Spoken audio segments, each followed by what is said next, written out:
The only thing we have to fear is fear itself.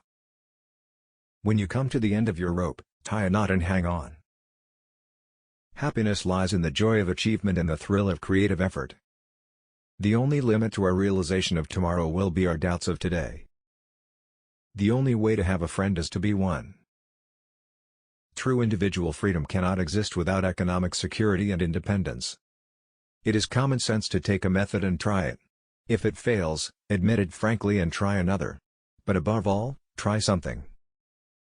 The point in history at which we stand is full of promise and danger. The world will either move forward toward unity and widely shared prosperity, or it will move apart.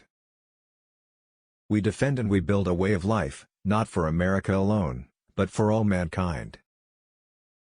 Remember always, that all of us, and you and I especially, are descended from immigrants and revolutionists. I believe that the only way that we can hold a general confidence of the people, of the working people, is to give them some assurance of a steady job. I ask you to judge me by the enemies I have made. The test of our progress is not whether we add more to the abundance of those who have much, it is whether we provide enough for those who have too little. Courage is not the absence of fear, but rather the assessment that something else is more important than fear. To reach a port we must set sail, not tie at anchor, sail, not drift. Books cannot be killed by fire. People die, but books never die. No man and no force can abolish memory. In this war, we know, books are weapons.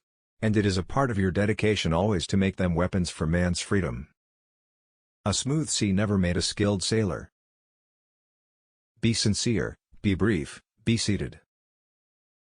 A conservative is a man with two perfectly good legs who, however, has never learned to walk forward. It isn't sufficient just to want, you've got to ask yourself what you are going to do to get the things you want. In these days of difficulty, we Americans everywhere must and shall choose the path of social justice, the path of faith, the path of hope, and the path of love toward our fellow man. We had to struggle with the old enemies of peace, business and financial monopoly, speculation, reckless banking, class antagonism, sectionalism, war profiteering. Never underestimate a man who overestimates himself. Great power involves great responsibility. The virtues are lost in self-interest as rivers are lost in the sea. Confidence thrives on honesty, on honor, on the sacredness of obligations, on faithful protection and on unselfish performance. Without them it cannot live. Rules are not necessarily sacred, principles are.